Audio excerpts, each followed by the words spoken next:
चाय बगान के जो मेरे भाई माताएं बहनें आज यहां पे आए हैं।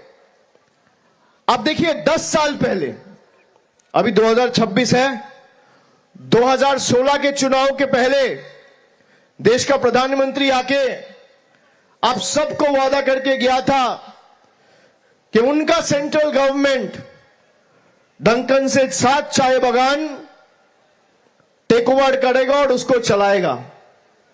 10 साल में एक नोटिफिकेशन इशू किया था, उसको भी विथड्रॉ कर लिया गया है। जिस पार्टी का प्रधानमंत्री का बात का कोई महत्व नहीं है, जिस पार्टी का सर्वोच्च नेता का बात का कोई महत्व नहीं है, जिस पार्टी में सबसे बड़ी नेता का कोई बात का महत्व नहीं है, उस पार्टी कभी आपको कोई भी राहत दे सकता है क्या?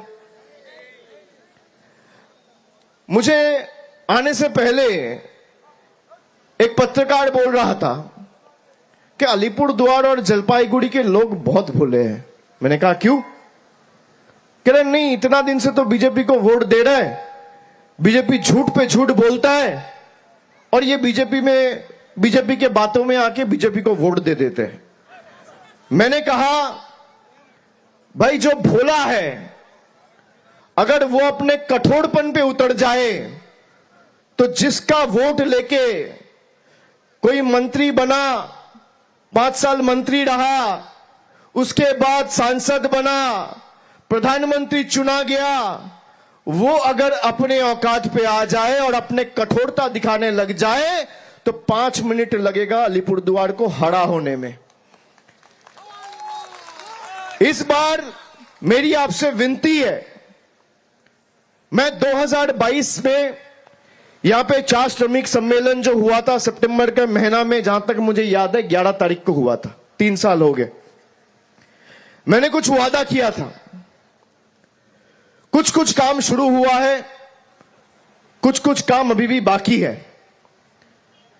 लेकिन जो वादा किया था उस पे हम लगे हैं, उस पे तृणमूल अड़े हैं। हमारी सरकार आपको वो जो भी कमिटमेंट सरकार की तरफ से माननीय मुख्यमंत्री ने या पार्टी की ट्रेड यूनियन के लोग, पार्टी के पंचायत के लोग या मैं आके खुद आपको वादा करके गया था, वो सारे वादे मैं निभाऊंगा। इसलिए मैं आपसे मिलने आया हूं। हम झूठ नहीं बोलते। मैं आज आके आपको 10 चीज बोल के दे दूं कि मैं ये कर दूंगा, वो कर दूंगा, ये हो जाएगा, वो हो जाएगा, और बीजेपी की तरह चुनाव के बाद भाग जाऊं। हम वो राजनीति नहीं करते। जो मैं कहता हूं सोच समझ के कहता हूं, और जो मैं कहूंगा आखिरी दम तक कोशिश करूंगा कि उसको इंप्लीमेंट करके उसको आप तक पहुंचा के जो वादा किया था वो निभाएंगे। आप जान के हैरान होंगे कि पिछले 7 साल में ये केंद्र की सरकार, बीजेपी की सरकार, खाली बंगाल से 1 करोड़, 2 करोड़, 5 करोड़, 10 करोड़, 20 करोड़, 50 करोड़, 100 करोड़ नहीं, खाली बंगाल से इनकम टैक्स और जीएसटी के नाम पे 6.5 लाख करोड़ रुपया उठा के लेके गया है दिल्ली। कितना करोड़? 6.5 लाख करोड़ रुपया उठा के दिल्ली लेके गया है। यहां का सांसद बीजेपी का है, एमएलए बीजेपी का है। 2019 में भी बीजेपी जीता, 2024 में भी बीजेपी जीता, 2021 में भी बीजेपी जीता। जरा पूछिए इनसे, चाय बगान का एक मां, एक भाई, एक बेटे के लिए उसका एपीएफ का जो दिक्कत होता है, उसके पानी का जो दिक्कत होता है, उसका डेली वेज का जो दिक्कत था, 10 साल में एक चिट्ठी कोई केंद्र मंत्री को बीजेपी का कोई विधायक या सांसद ने लिखा है?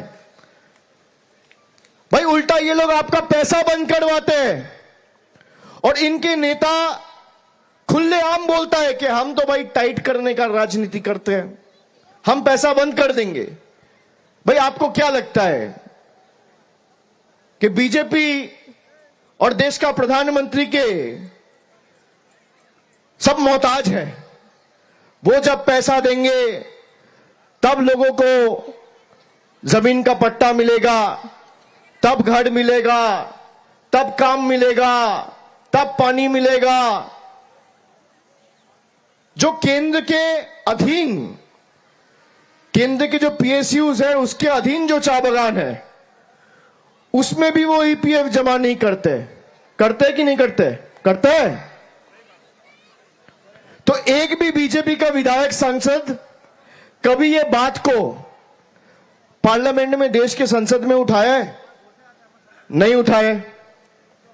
अब मैं आपसे पूछना चाहता हूं, आप बताइए, एसआईआर का नाम पे आप सबको हैरान किया गया कि नहीं किया गया?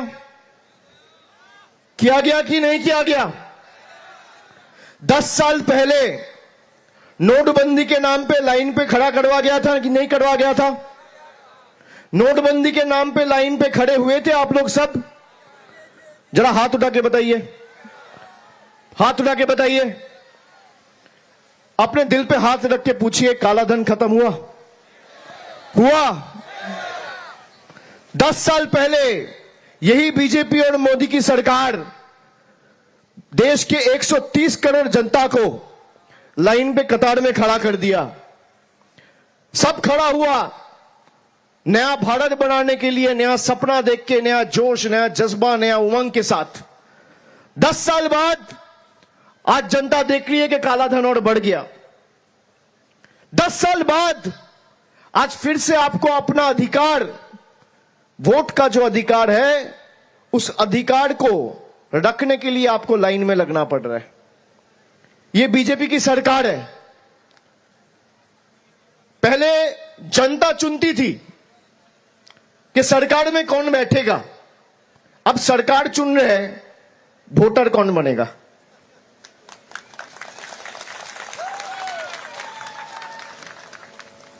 देश जब से स्वाधीन हुआ है तब से लेके आज तक जनता चुनती है कि सरकार में कौन बैठेगा, प्रदेश में कौन बैठेगा, एमपी कौन बनेगा, एमएलए कौन बनेगा। मोदी जी का सरकार चुन रहा है, मुझे वोट कौन देगा। आप सोचिए, इस सरकार को अगर इस बार उखाड़ के नहीं फेंके, और मैं ये क्यों कह रहा हूं, पूरा देश में 1500 राजनीतिक दल है और ये 1500 राजनीतिक दल में अकेला तृणमूल कांग्रेस का ताकत है बीजेपी को धूल चटाने का और हराने का। जहां पे पूरे देश में बीजेपी दूसरे प्रदेशों में जीत रहे, क्या कारण है बंगाल में सालों के साल बाद भी हर चुनाव आता है और बीजेपी हारता है? ये आप लोगों का ताकत है। मैं आप लोगों को बताना चाहता हूं, खास करके अलीपुरद्वार, जलपाईगुड़ी, आप लोग सालों साल बीजेपी को मौका दिया है और एक बार नहीं, 2 बार नहीं, 3 बार नहीं, बार बार